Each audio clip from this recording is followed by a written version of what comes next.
so easy to just sit down and have a conversation, and it's not like awkward either. My name is Anthony. Welcome to the Scalability Podcast. Oh my God.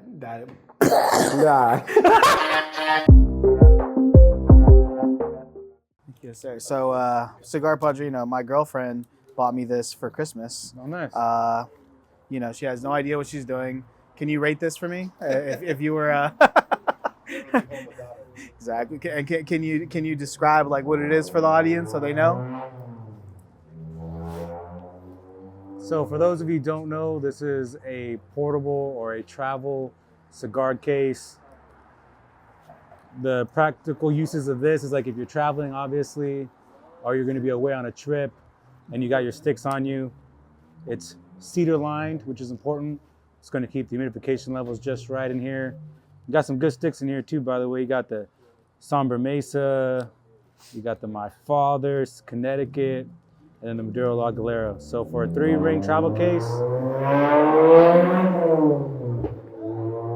this is definitely one of the better 3-ring travel cases I've seen.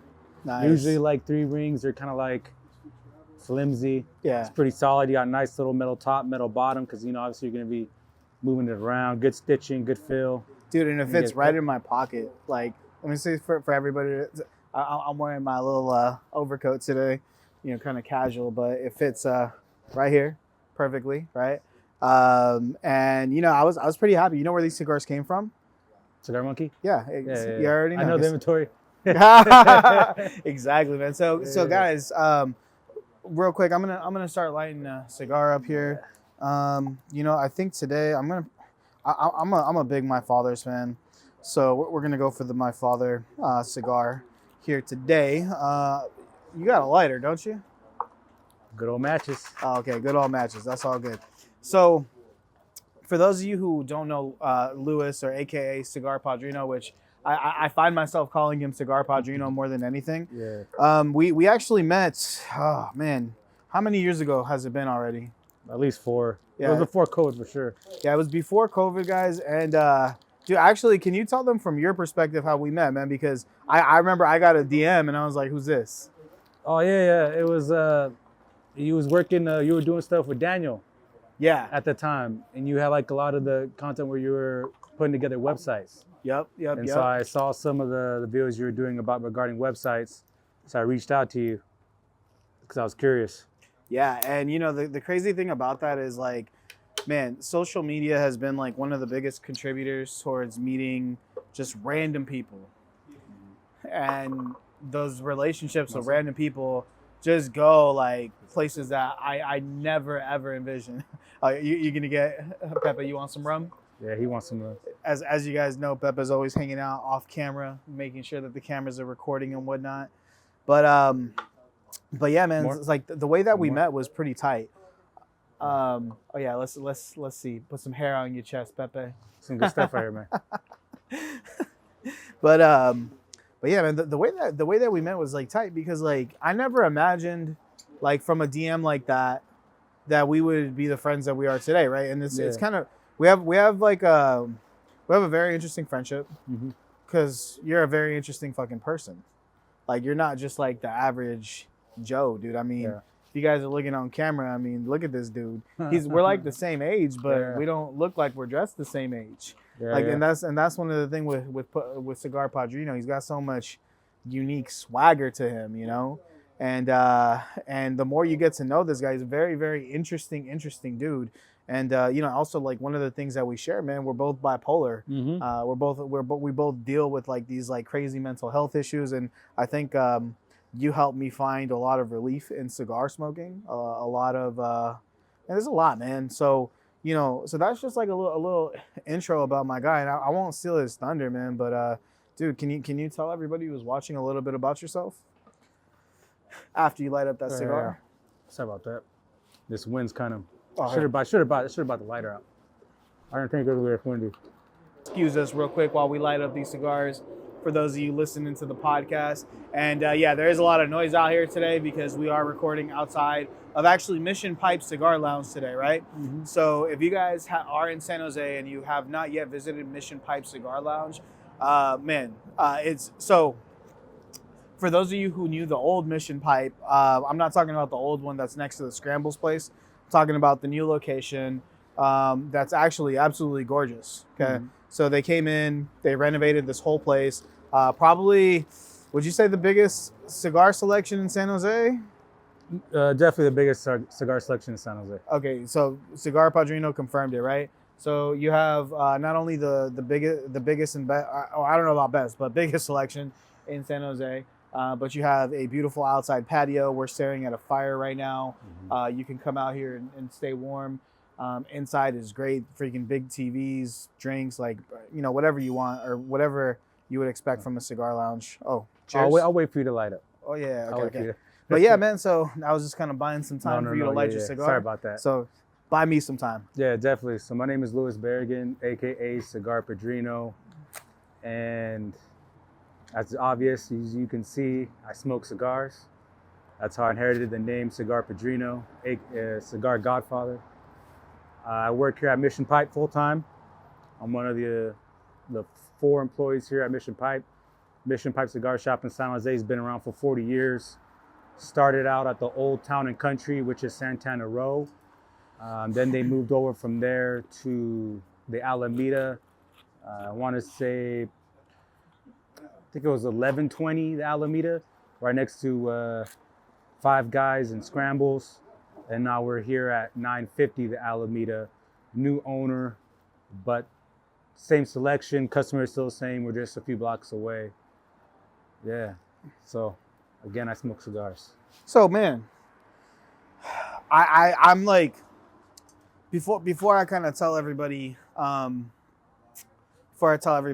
how, you know, how we met and how our friendship came to be, you know, I kind of want to talk about like what cigars mean to me personally, or what they've like come to mean, right? Because I think a lot of people don't understand, like, maybe they think when they see us, they just see people smoking. Maybe there's still a stigma around it, right? They might compare smoking cigars to smoking hookah or smoking cigarettes or vaping, but it's in a completely different category of its own. And, you know, for me personally, you know, I didn't understand it before I met Louis. And as a matter of fact, the first time that I ever came in contact with a cigar, it was a very embarrassing moment, man. I was I used to work for a software company, and we were at an event in Vegas, and I'll never forget. You know, I was supposed to sell software to these car dealerships, and the car dealer owners were there, and I was just having a great time with like these 7 different car dealership owners, and you know, a lady like in a flamingo dress comes out with a little plate full of cigars, and they all grab one, so I grabbed one. I ended up lighting it up, and bro, I ended up coughing out a lung because I didn't know you're not supposed to inhale cigars, right? Oh, yeah. So, you know, that was kind of like the beginning of my experience with cigars. But and I remember like I was really, really like deterred. I don't want to smoke cigars ever again. It took multiple times for me to get you to try. Tell them that story from your perspective. Yeah, so early on, and me and Anthony's friendship, we were meeting up quite frequently. Just meeting, getting to know each other better. Actually, you were at the glass house. We be hanging out talking about business, guys. Yeah. Nothing like that. You know what I'm saying? Yeah. We definitely picking each other's brains. And I was always ready with a cigar, and I always try to tell Anthony here, hey, smoke a cigar. And he, like he explained earlier, his experience wasn't a good experience. So the problem was that here he assumed that what he experienced was everything encompassing cigars. Like that's what it was. Like, and I tried to explain to him that no, it's actually very different. Cigars taste different. There's a lot of factors that come into cigars. The tobacco, the quality of tobacco, how was the cigar stored? You know, a lot of times, most people that pick up cigars that don't know anything about smoking, they'll just leave it out for days on end. Yeah. And then that's the thing is like where cigars need to be humidified. Totally. And but I remember one time we were right by the Fairmont. We were right on the other side where the San Jose State, the little breezeway. I was doing a video for smoking, and I said, "Hey, come on, try smoking a cigar." And then you're like, "Fuck!" You're like, "Yeah." Sorry, me cuss. No, that's good. I mean, You like, can yeah. cuss. We can Oh, say okay, fuck, okay. shit, bitch, Oh, yeah. hoe, slut. And you're I'm just sorry, like, that's probably the first time I ever said that many bad words on this podcast like that. But anyways, yeah. So we're right there in that little bench, and I was gonna do a video, and you came on, and we were smoking a cigar for the first time together that time. Dude, We were doing a video for the first time. so check this out. The thing about, all right, so he was like trying to tell me about cigars for the longest time, and I would just tell him like, nah. I mean, dude, yeah. So then I ended up trying out that cigar, and little did I know that it was gonna take me through like a journey, No, definitely. because it got to the point where, like, you know, after all that happened, I tried my first cigar, and then eventually you ended up taking me to West Coast Cigars. Yeah. Right, and that's a place that I still love to this day. It's a lot different than what it was back then. They got a new owner now, by the way. Who? Father Bob. Father Bob, really? Father Bob took over West Coast. Wow. Okay. Nice. Yeah. Maybe I gotta go say what's up. But yeah, man, I found myself, you know, eventually, like, you know, when you would get busy, I would be, you know, eventually I was like, fuck, I guess I just gotta man up and I gotta come to these places by myself. No, definitely. And then from there, then I started like meeting other people and then developing relationships. And dude, like, I noticed, like, being a young guy at a cigar lounge, right? Because if you look around at the cigar lounge, it's, you know, not a lot of people our age. A lot of people that are a little older. A lot of people that can afford these things. Yeah, it gets pricey for sure. But yeah, I remember I just started like bumping into more people. And there was this one time, man, what's that dude's name? The fatherly dude, big black dude, glasses. Ken Jackson. OG Ken Jackson. OG Ken Jackson, man. I remember, like, this is a time that I went by myself and I was just sitting around, and this dude, he was just so nice to me. He was just like, you know, he saw me by myself, started asking me questions, and I remember he threw me, like, I think it was a 1942 Padron or something like that. It had to been either 1926 or 1964. Okay, one of those two, right? I just remember when I looked at Ken Jackson was in 1964. Well, I just remember at that time, I looked at the cigar, I was like, damn, like, that shit wasn't cheap. Like, No. what is one of those things run? They range anywhere from $18 to $50, depending on which Padron it is. Okay. Well, I remember I went to go check the price. And I was like, yo, I can't believe you just like threw me this cigar. Right. Like, that's mad love right there. You know what I'm saying? So, but yeah, man, like, I would just get so much game from these guys, man. And, you know, I grew up without a father. Same here. So we both grew up without fathers. Sure, I didn't know that. Yeah, I didn't know that about you. But yeah, man. So not just like on the business side, but also like personal too. Like, I just picked up so much game, man. So like I know what like cigars have meant for me.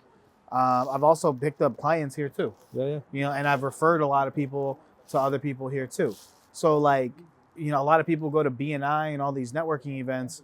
The cigar lounge itself is a networking community. No, definitely. What have cigars meant for you, bro? Well, I started smoking cigars when I was 16.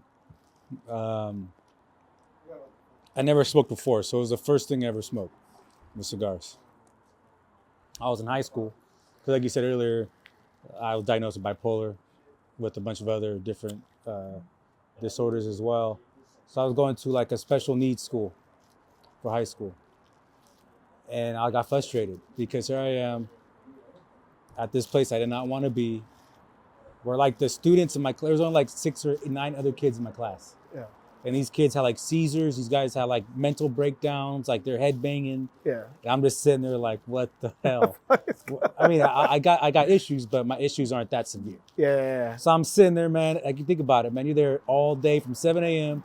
to 3:15 p.m., 5 days a week, and you get 1 page of work per period. That was it. So when you're done with that paper, you're just sitting waiting for the next period. Right. You're in that classroom waiting to get out. And like I said, someone with a helmet next to you, Caesar's falling on the floor. You got some other dude having an anger tantrum, trying to smash his head in the door. You got another person talking to himself. So that was my high school environment. So I got tired of it. It's mentally draining.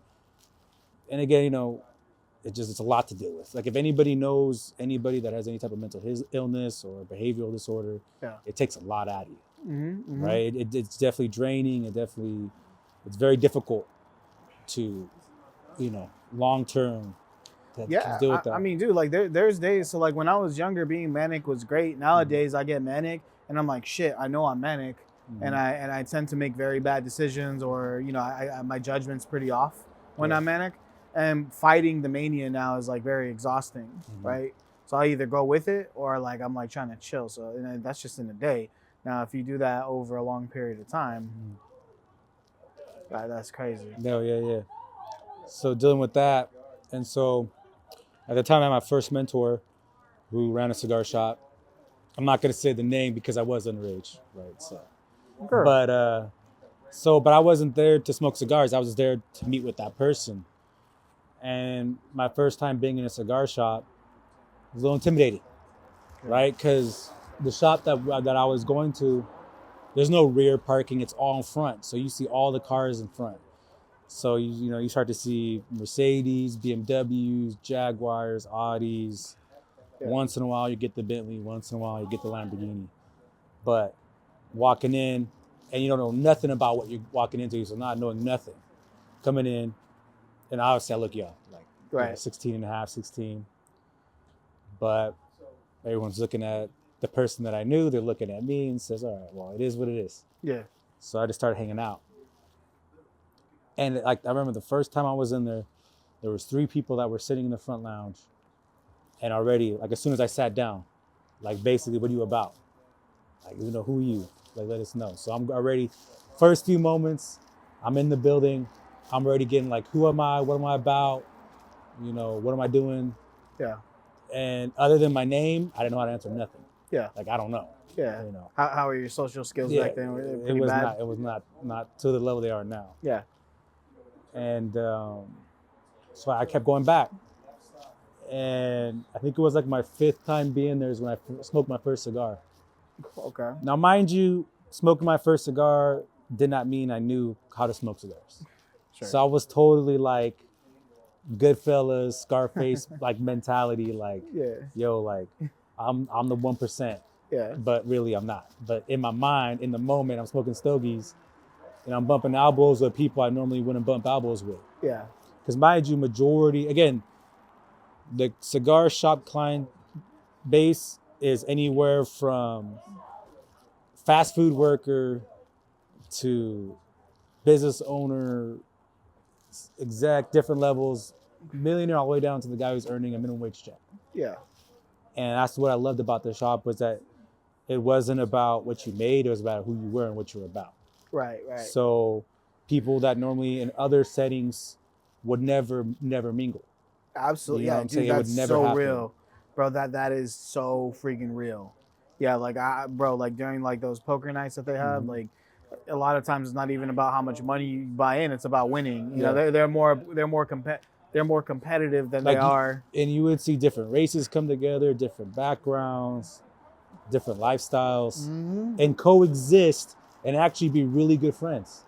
Right. So that's for me, really, and early on, I noticed that there was a very strong community in the cigar shops. Yeah. And the people that were in the cigar shops were very different than the people that I was around. Yeah. Because mind you, 16 years old, especially being Mexican, especially East Side San Jose, that typical crowd is definitely not going to be that crowd. It's going to be like Eastridge Mall hanging out at Pop's Liquor Store over there by Overfeld High School. You can go into all the particulars, but so never being exposed to that environment, first time being exposed to that environment, I got hooked. Yeah. Because I'm around a bunch of men. And the men there would treat me, even though they didn't know me, they treated me like I was a peer, not like a young kid, not that I was lesser or better, just I was there with them. So that coexisting factor was definitely very important. But yeah, to get back to the main point, because with this I could go on and on and on. Smoked my first cigar, because I was hanging out downtown outside the nightclubs at that time. So I was getting stogies, posted up outside of like Voodoo Lounge, Tunes, Angels downtown. Tunes. He said and I was smoking stogies out there. Wait, you know what's funny about tunes? I remember when I was a kid, I always wanted to get into tunes because it just sounded cool. Now it doesn't exist anymore, but for all you San Jose OGs, tunes. But keep going, brother. Sorry. So I'm out there smoking cigars, but I know it's like everyone's like, yo, he's smoking a puro, he was smoking a Cuban, he's smoking a cigar, all these different things. And it was very interesting to have that, like, to grab that type of attention. Yeah. Just off having a cigar. Totally. So again, my mind, I wasn't really a cigar lover then. I was posing. I was just trying to be the guy smoking a cigar, trying to see what would happen. Mm-hmm. Time went on. I started to actually enjoy cigars on a deeper level. And I was very curious. Yeah. And what came with that was being in a cigar shop a lot more often. Because before, at that point, I was in and out a lot of times. Mm-hmm. Once that cigar shop left that shop, went to another shop, and I was in and out. So I was still underage. Right. But hey, where was your mom this whole time? oh yeah, letting yeah, her, no, letting no, her my, underage son smoke no, cigars? my mom was against it. Okay. My mom found out I was smoking cigars when I was 17. Mm. She went to the cigar shop and had a typical Mexican mother tantrum on the owner of the shop.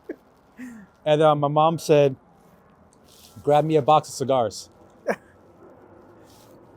So my mom bought a box of cigars. We went back home. She says, if you really want to smoke cigars, you're going to smoke this whole box of cigars in the closet and don't come out till it's done. Now I was probably only in there for like half an hour. But I was smoking. And mom was like, wow, that's insane. I thought you would just like not want to do it. Yeah. But I told her, I said, look, you may not understand it right now, but the people that I'm around and the places where I'm at and what I'm doing is by far a lot more better, a lot more healthier, less problematic than what I was into prior. Yeah, absolutely. And with that, it changed the friends that I was around. That's the first time I've heard these things go on in like months. It's weird.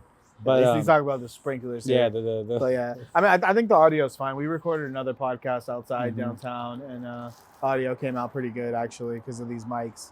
okay. But yeah, no worries, man. So keep going. So And actually, you know what? I say keep going. You brought out a bottle here, man. What is this? Tell me about this bottle here. so that's Ron Zacapa XO. Okay. It's a rum.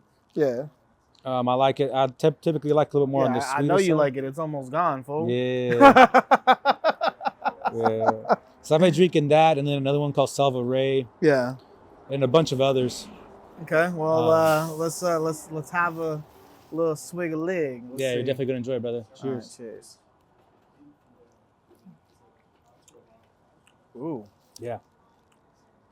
kind of sweet. Mm-hmm. I like It that. really opens up the cigar after you drink a little bit, and you get the draw from the cigar. Mm. You know, I'm Nicaragüense, and one of the things that they make in Nicaragua is rum, flor de caña. Oh yeah. No, that's some that- good stuff right there. That's a Nicaragüense rum. Just like a lot of these cigars out here, man, they're from Nicaragua. But all right. So keep on going now. Sorry, I just wanted to take a sip of this. No, you're good. And so, again, there's a lot of time from that point till now. We're talking 14 years now. Yeah. Smoking cigars. That's almost half as long as I've been alive. I'm 30. So for half of my life, I've been smoking cigars. And this is the environment I've been in Yeah. since my teenage years. So in a way, in the moment, the decisions that I made in my teenage years, dropping out of high school, that's what I did. I dropped out of high school. Yeah. So I could be at the cigar shop. Wow. Okay. So I was So like, you got no high school diploma? no, I did later on. I okay. got a GED later on. Okay. But I got that though, like when I was like 25. Okay. Yeah, that's all Yeah, good. so, but I dropped out of high school and my education was a cigar shop. And, you know, and it was very interesting because my experience that young in a cigar shop was very similar to like the experiences in certain movies like Goodfellas or like the young kid Bronx Tale. that's hanging the out young with guy with the older guys. It's kind of like you're not supposed to be there, but you're there. So he said the working man is a sucker. Yeah. This is the Bronx Tale kid. The working man's a sucker, pops. Yeah, well, you know, because like the thing was, obviously, being 16 years old, didn't have a job. Where I came, I have 9 siblings total. There's 9 siblings, and my mom, just her, right? And she's disabled, so she's off security check. So, you know, it wasn't too much to go around. Like our basic needs were met. Yeah. But you know, growing up, like you want to get the kicks, you want to get the clothes, you want to get the video games, you want to, go to concerts, and a lot of that stuff wasn't around. I wasn't able to do that. Speaking about all that stuff, you got some jewelry on, man. Oh yeah. So I got the Cigar Padrino championship ring. I don't know if you've seen this yet. Nah, So it's I got haven't. Cigar Padrino on top, Okay. King of Cigars here, Yeah. and then Mission Pipe here. Okay. But it's also like the Mexican flag colors to match with the pendant. Go. Yeah. So you're telling me if we get the little diamond tester right now? Oh no, it's gonna fail. Why? It's fake. Is it really? Yeah, it's fake. Is it fake? Yeah, it's fake. Really? Yeah. 100%. Tell me about that. About being fake? Yeah. I ain't trying to get robbed. So do you have any real pieces? Nah, it's all fake. It's Ah. all fake. Okay. Got it. Oh, That's gonna be a good one right there. I like it's that. all fake. All right, guys. It's all fake. Don't worry about that. Anyway, bro, I know it's not fake because I'll be watching your videos on how you get them made. No, yeah. Matter of fact, my jeweler just messaged me right now because I'm gonna get a grill done. Let me show you a sneak peek real quick. So this is one of the concepts. I'm not sure if I'm gonna run with it, but this is it's gonna have a emerald cut big stones. So not just a little paves, it's gonna have it around it, but it's gonna have big chunky center stone. Okay. Nice. And then dude, there's so much. There's so much shit, dude. But yeah, my bad to get off the topic with it. We got to get a diamond tester for the podcast. Yeah, definitely. Hey, how do you like the rum? Pepe's over here taking swigs and smooth. All right, that's good. But yeah, man. So let's come back here, man. So like, I feel like, if there's younger people watching this or people who have never tried cigars, I personally think, coming from the hood, the east side, we both come from the east side.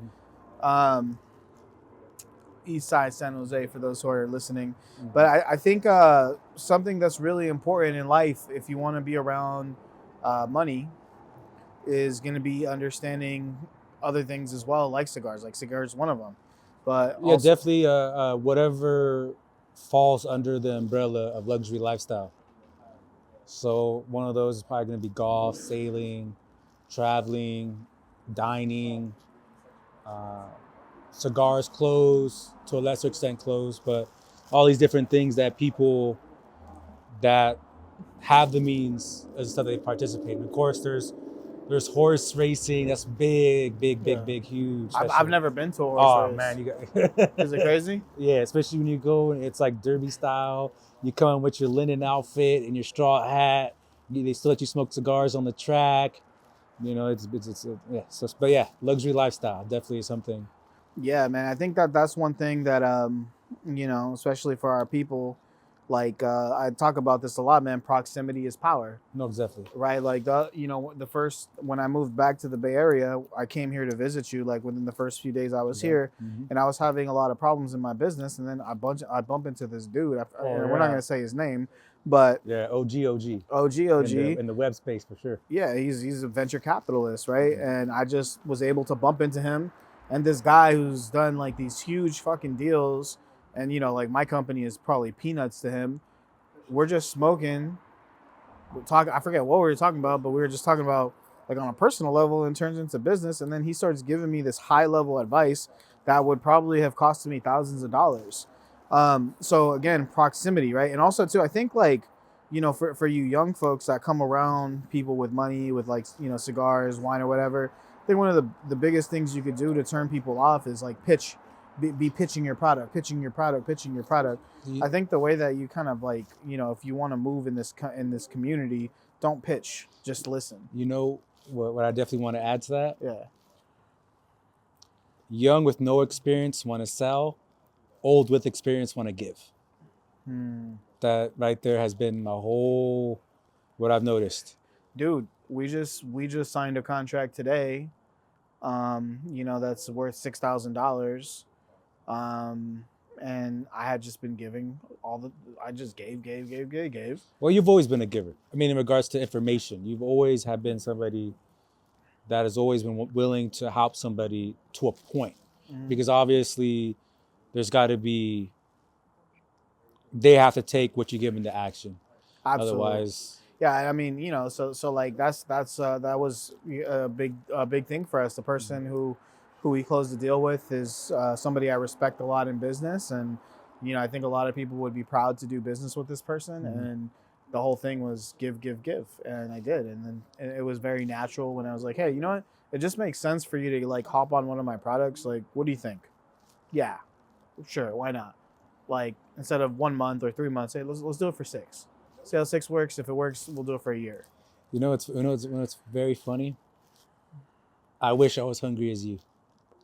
I'm very lazy. As you know me, I'm always like, I'm at the cigar shop. I'm not cheap, but I've always admired that about you. How you're always willing, no matter what time it was, no matter where it was, if there was an opportunity to help somebody, if there was an opportunity to make money, but it was always an opportunity for you to help somebody, you were always going out of your way. I appreciate that, Yeah, man. yeah. So yeah, because you've been like a very interesting person, man. You just like you've always been someone I just like. I don't know, man. Like I always tell people, like, you got to meet Cigar Padrino. And I'll take this guy with me, like just to different places. Just like he's just a very interesting character to add to any dynamic. no, yeah, my whole thing is I see a lot of younger people or people our age that emphasize being seen to captivate someone to take action on whatever it is they're trying to sell. Yeah. Right. And in my experience, if you're that type of person, you are that type of person. But for those watching, if you're that type of person where your personality and your skill set will carry you, then you'll draw people to you. Yeah. And it's always better to be the person that is sought after. Yeah. Than to go chase. Yeah, no, 100%, man. I couldn't agree with you more. Because that's, I would much rather have people coming to me asking for advice and then eventually do business that way than have to make 100 cold calls a day, right? Like that's something that I've learned, and we work hard for that, right? This is why we're shooting all these videos. This is why I've done so much networking. This is why I've been outside, right? Like, because I personally like that organic feeling better. Like I want people to feel good about doing business with me before they ever even meet me, right? Yeah. Well, obviously there's going to be a newer following that hasn't seen the work you've done years ago. Totally. Right. And even me, there's a lot of work that I haven't seen. Yeah. But from when we first met till now, what I've seen was a glimpse from when we would go do stuff together and then what I would hear about. Obviously there's going to be a lot more that you just do. And so people now probably that are new watching be like, why should I listen to this guy? Right? The reason why you should listen to this guy is because he's actually smoking a cigar. And in the words of Arnold Schwarzenegger, he's a ballsy stud. You know what I'm saying? He doesn't have to go hide to his wife or his girlfriend and try to take his clothes off and change because his girl doesn't like smoking. I'm pretty sure he's okay to smoke anywhere he goes. Yeah, no, I that's something that I'm pretty adamant about. So cigars is gonna be in my life for the rest of my life. That makes me happy. Yeah, no, absolutely, and yeah, I get that there's guys out there who like I understand why they got like there's literally dudes who like joke about it at the cigar lounge like I got to derobe before I get that. Yeah, I doubt that I would ever be that person. Like, I even have a son who he's 11 years old, and I know that he sees what I'm doing, and he'll tell me, like, Dad, you smell like cigars. Hey, Dad wanted to go on wine. Like, and that's it. Dude, this little rum thing starting to hit me, man. It's definitely start getting interesting. But you see how the dynamic of smoking a cigar, it makes things so easy. Mm-hmm. Like, it's so easy to just sit down and have a conversation, and it's not like awkward either. Because the moments you can be quiet, you could smoke, you could talk. This is what I like about cigar smoking is that in any environment, any circumstance, any person, as long as they're willing to give cigar smoking a chance, if they don't smoke, it's definitely very therapeutic. Within itself, it may not be that, but what comes with it is therapeutic. Because when you're in a space where there's a bunch of other men and you're doing the same thing for hours, it is going to be a very natural way for people to open up organically and just kind of want to just figure you out and talk. And the environment normally, it's such a healthy space that you're able to actually open things that you normally wouldn't open in other types of formats and other different types of environments. And so like for me, I stopped taking medication when I was 20 years old, and I stopped doing therapy when I was 20 years old. So 20 years, no medication, no therapy, and just cigars. When I was a teenager, I was in and out of mental health hospitals all the time. I was doing like emergency psychiatric 72-hour holds to 3-month holds to 6-month holds.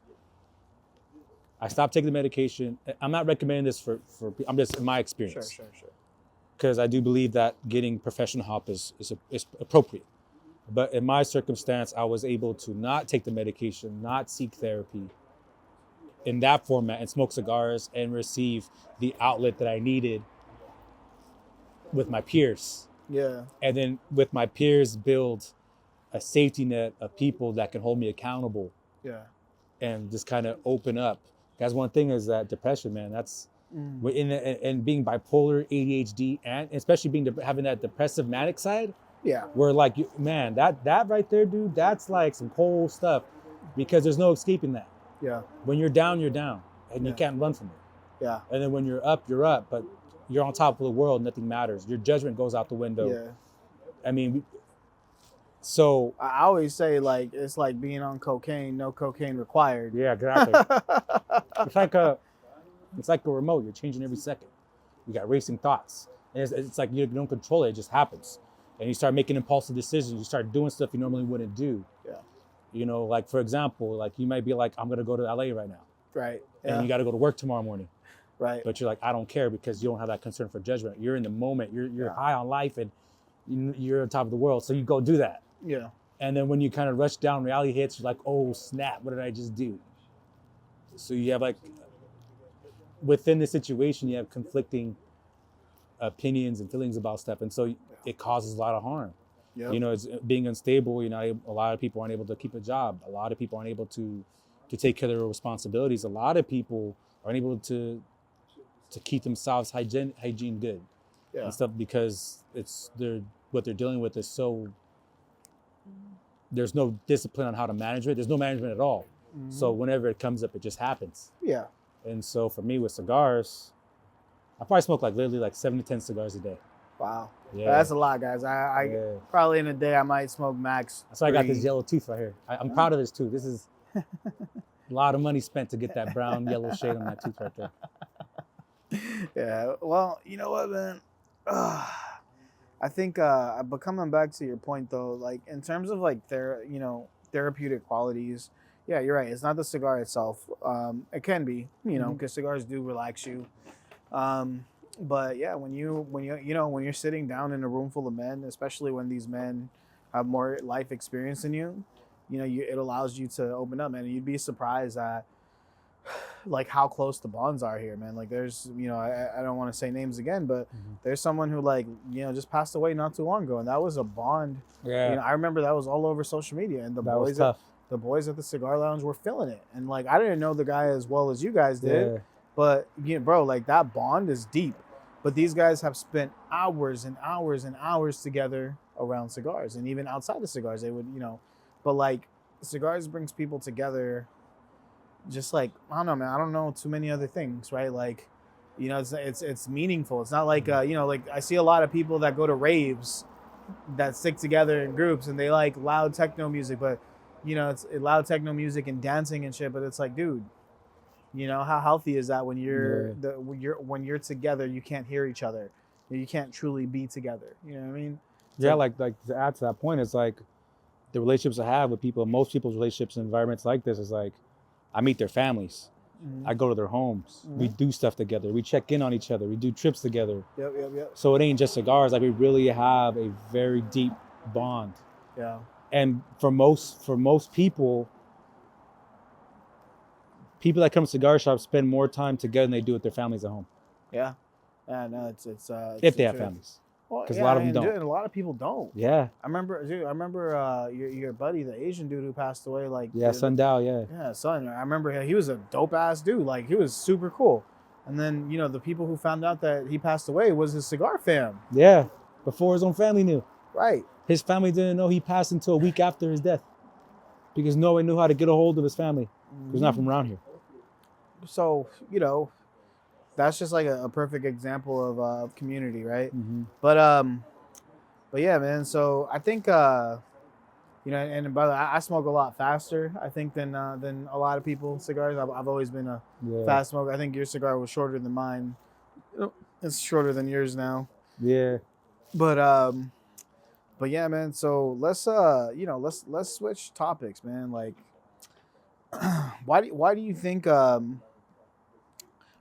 so many good cigars come from Nicaragua? And I'm curious because I'm Nicaraguan, man. Like, how would you say Nicaragua stacks up against other cigars? Or not other cigars. It's not a cigar. How do you think Nicaragua as a country stacks up against other countries that produce cigars? Better question. So the three dominant regions for tobacco used for cigars are Nicaragua, Dominican Republic, and Cuba. Yeah. There's a lot of other regions like Honduras. And real quick, we'll get right back to that. I have a box of Cubans coming.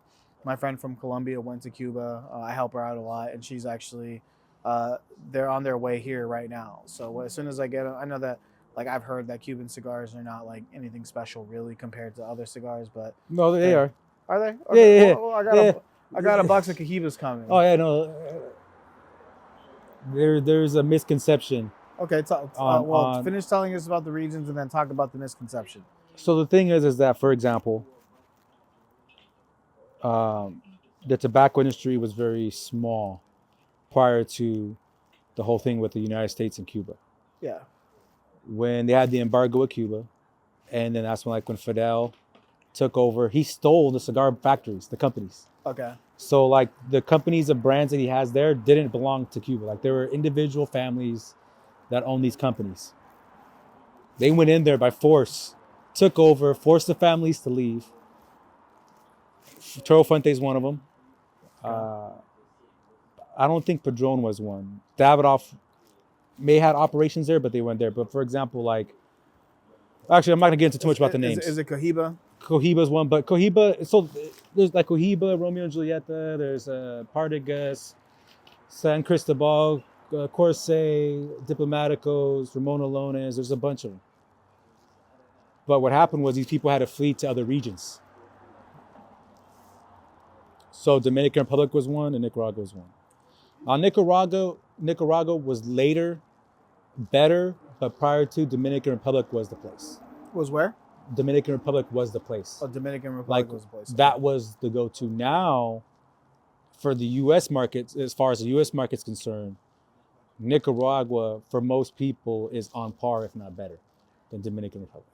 But that's preference, right? Like, for example, Nicaragua, and again, it's soil, it's temperature, it's the amount of land that's used. There's a lot of land in Nicaragua that's used to grow tobacco. And they just pump it out.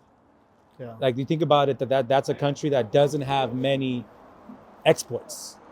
Yeah. A lot of imports, but not a lot of exports. Tobacco. Yeah, I think coffee, tobacco, sugarcane, like not very much is pumping out for sure. And just so you know, in Nicaragua aside, Dominican Republic in particular, there's places where the president of Dominican Republic can't go. And there's places and stuff that he can't do. But the cigar families in that country can. Okay. So give me some examples. Well, for example, in the town of Tamboril, there is a place where the families, they do Pro Cigar. What is it called? Pro Cigar. Pro Cigar. Okay, what is that? And it's basically a cigar festival. Right, where all the elite, the socialites in the country come together with cigar families to host Rico events. You go to visit factories, they have parties every night. And so you know, like, these parties are more extravagant than any government party or any party like that. That is the thing. Like, think of like the Grammys. That's what I'm saying. Like, that's how big it is. And that again is the power that these families have. Like, there's towns, communities that are so matter of survival relies on cigars. Dude, that's so freaking interesting that you say that, because, like, okay, I think about this all the time. what's going to happen to the cigar industry in 20 years? Because I just don't feel like our generation is adopting cigars as quickly as people are dying. This is a theory of mine. I don't know that for a fact. But dude, like, I don't meet many people around our age that smoke cigars. When I go to cigar lounges everywhere, I don't see people, very little, if any. What's going to happen? Well, with that example, what would happen would be the same thing that's happening with pipe tobacco. You see far fewer, and a lot of these guys that are doing it to disappear. So what ends up happening is eventually it may pick up. There's always going to be a point. But then what happens is you're going to see places disappear. You're already seeing pure pipe tobacco shops disappear because this is customer service. If it happened with cigars, the same thing happened. In my opinion, though, and that's important for people that enjoy smoking cigars. I don't think it's private jets. Hold on real quick. Camera It cut. seems like he's